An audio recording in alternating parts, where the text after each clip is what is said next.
হরে কৃষ্ণ, রাধে রাধে। দামোদর মাসের চতুর্থ দিনের শুভেচ্ছা। অনেকেই জানো যে দামোদর মাস অলরেডি শুরু হয়ে গেছে, তো আমি এখন তোমাদের সাথে ভিডিওটা শেয়ার করছি।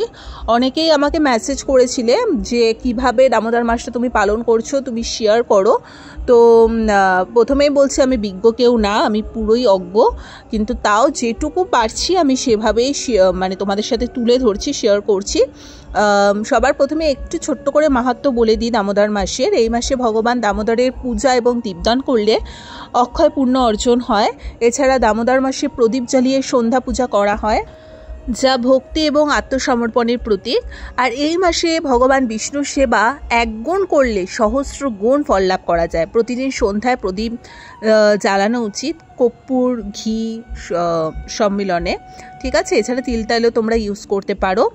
তো যাই হোক, আমি ছোট্টর মধ্যে তোমাদেরকে দেখিয়ে দিচ্ছি। আমি এখানে ঘি নিয়েছি, কর্পূর নিয়ে নিয়েছি, মাটির প্রদীপ নিয়ে নিয়েছি, আর কটন নিয়ে নিয়েছি। তো ফার্স্টেই বলবো যে এমন কোনো ব্যাপার নেই যে সন্ধেবেলাতেই তোমাদেরকে প্রদীপ দেখাতে হবে, আদার্স অন্য টাইমে দেখালে হবে না, এরকম কিন্তু কোনো রুলস নেই, ঠিক আছে। কারণ আমার নিজেরই হয় না, তাই জন্য আমি সবসময় যখন পুজো দিতে বসি, সকালবেলা যখন পুজো দিতে বসি, আমি সকালবেলাতেই এই কাজটা করে নিই। অর্থাৎ আমি দেখতেই পাচ্ছ একটা মাটির প্রদীপ নিয়েছি, তার মধ্যে একটু ঘি দিলাম, এরপরে সলতেটা ঘিতে ভালো করে চুবিয়ে নেব এবং একটুখানি কর্পূর আমি এটার সাথে মিক্স করে নেব। সব প্রসেসটাই দেখিয়ে দিচ্ছি। কর্পূর দিয়ে যদি দীপদান করা যায় এই মাসে আরও বেশি মাহাত্ম্য, ঠিক আছে। মানে নর্মাল দেওয়ার থেকে একটু কর্পূর মিশিয়ে দেওয়ার কিন্তু আরও মাহাত্ম্য বেশি। এছাড়াও শুকনো তুলসী গাছের কাঠে তোমরা কিন্তু তুলো জড়িয়ে সেটাও কিন্তু তোমরা ওইভাবে কর্পূর মিশিয়ে দীপদান করতে পারো, সেই প্রসেসটাও আছে, ঠিক আছে। আর মাটির প্রদীপে যারা তোমরা দীপদান করছো তারা কিন্তু 30 দিনে 30টা মাটির প্রদীপই কিনে রেখো। ওইটা কিন্তু আবার পরের দিন ইউজ করা যায় না, একদিনেই ওটা ইউজ করতে হয়। আর যাদের পিতলের পিতলের প্রদীপ আছে তারা তোমরা ওটা মেজে পরের দিন ইউজ করতে পারো। আমি পুরো প্রসেসটাই বলে দিলাম। প্রথমে মাধবের চরণে 4 বার, নাভিতে 2 বার, মুখমণ্ডলে 3 বার এবং সর্বাঙ্গে 7 বার ঘুরিয়ে আরতি করতে হবে। তারপরে রাধারানীকেও সেম প্রসেসে ওইভাবে আরতি করতে হবে। তারপরে গুরুদেবকে সেম প্রসেসে আরতি করতে হবে এবং বাকি যা ঠাকুর আছে সবাইকে সেভাবে আরতি করে নিতে হবে। এই যে প্রসাদী হয়ে গেল, এই প্রদীপটাই আমরা এবারে তুলসী মহারানীকে, যেরকম আমরা নিত্য জল প্রদান করি, জল প্রদান করে ওই প্রসাদী প্রদীপটাই আমরা তুলসী মহারানীর উদ্দেশ্যেও দেখিয়ে দেবো। তারপরে সেই প্রদীপটা আমরা হয় তুলসী মহারানীর সামনেও রাখতে পারি, না হলে আমরা ঠাকুর ঘরে যেখানে মাধবের পুজো হয় সেখানেও আমরা রেখে দিতে পারি। নিজে থেকে কখনো না নেভানোই ভালো। এই প্রদীপটি যত সুন্দর করে প্রজ্বলিত হবে ততই কিন্তু সংসারে সুখ শান্তি ফিরে আসবে এবং খুব ভালো।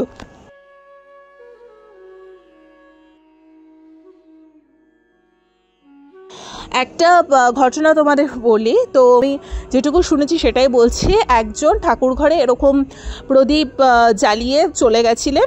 এবারে সেখানে একটা ইঁদুর ঘি খাওয়ার জন্য এসেছিল, খুব খিদে পেয়েছিল, কি খাবে, এবারে প্রদীপের মধ্যে যে ঘি ছিল সেটা খাবার উদ্দেশ্যে ও যখন যায় তখন ওর স্পর্শ লেগে প্রদীপটা নিভতে নিভতে গিয়েও কিন্তু একটুখানি করে জ্বলে উঠেছে। ওই যে জ্বলে উঠেছে ওই পুণ্য লাভটাই ওই ইঁদুরটি করেছে, পরজন্মে ও মানুষ রূপে জন্ম নিয়েছে। বিষ্ণু এতটাই দয়ালু, আজকের দিনে প্রদীপ যে আরও এক্সট্রা করে জ্বালিয়ে দেবে, নেভানোর বদলে যে আরও জ্বালিয়ে দিতে উৎসাহ করবে, তার জীবনে কিন্তু কোনোদিনও কোনো পাপ থাকবে না, সমস্ত পাপ উনি নষ্ট করে দেবেন এবং খুব ভালো কিছু জন্ম উনি দেবেন, অথবা ভগবত ধামে স্থায়ী করবেন আর কি।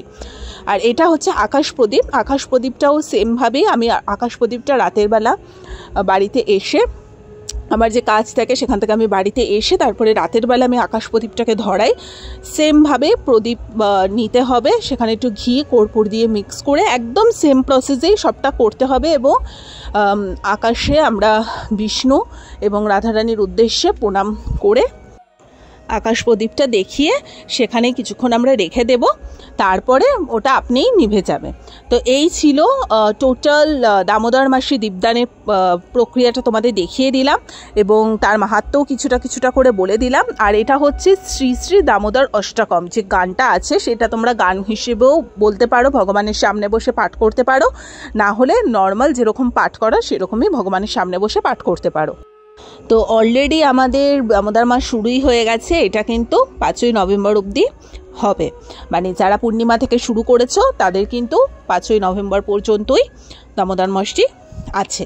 তো যাই হোক, ভগবান সকলের মঙ্গল করুক। আর পারলে অরহর ডালটা না খাওয়ার চেষ্টা করো, এছাড়া আমিষ তো পুরোটাই বর্জন করলে খুবই ভালো।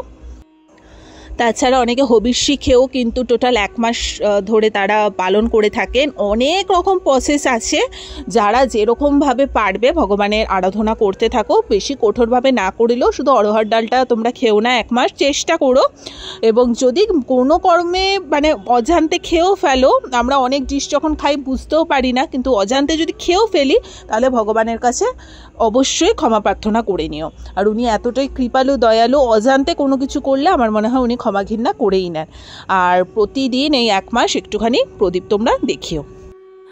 তাছাড়াও এটাই বলবো যে দাম শব্দের অর্থ হচ্ছে দড়ি এবং উদর শব্দের অর্থ হচ্ছে কোমর, অর্থাৎ দামোদর মাসেই কিন্তু আমাদের ছোট্ট দামোদর সোনাকে যশোদা মা যখন বেঁধে রেখেছিল কোমরে দড়ি দিয়ে, সেখান থেকেই কিন্তু টোটাল 1টা মাস আমাদের দামোদর মাসটা পালন করা হয়।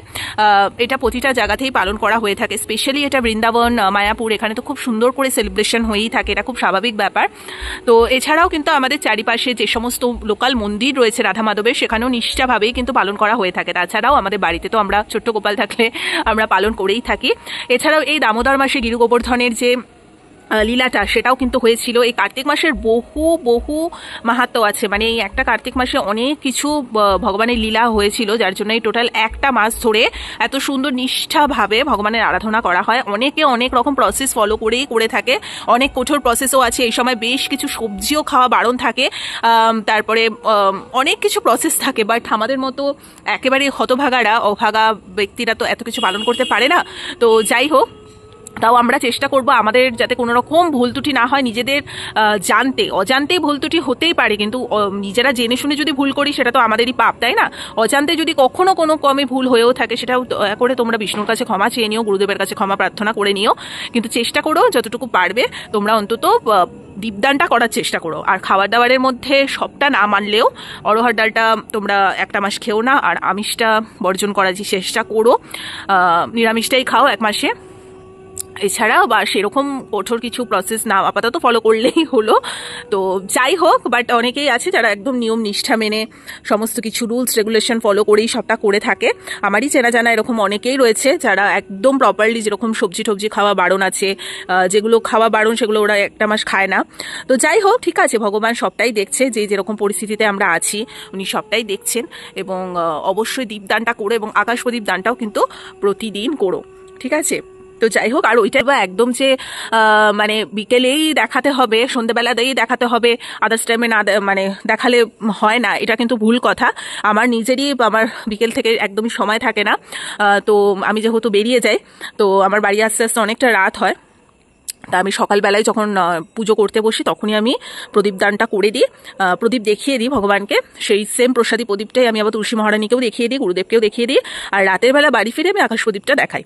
তো এই ছিল আজকে দামোদর মাসের ছোট্ট একটা ভিডিও। অনেকেই জিজ্ঞেস করছিলে, তো আমি জানি অনেক ভুল ত্রুটি আমার হয়তো ভিডিওতে হয়েছে। যদি তোমাদের কোনো কারেকশন করার থেকে ডেফিনেটলি আমাকে কমেন্ট করে কারেকশন করে দিও, আমারই ভালো হবে।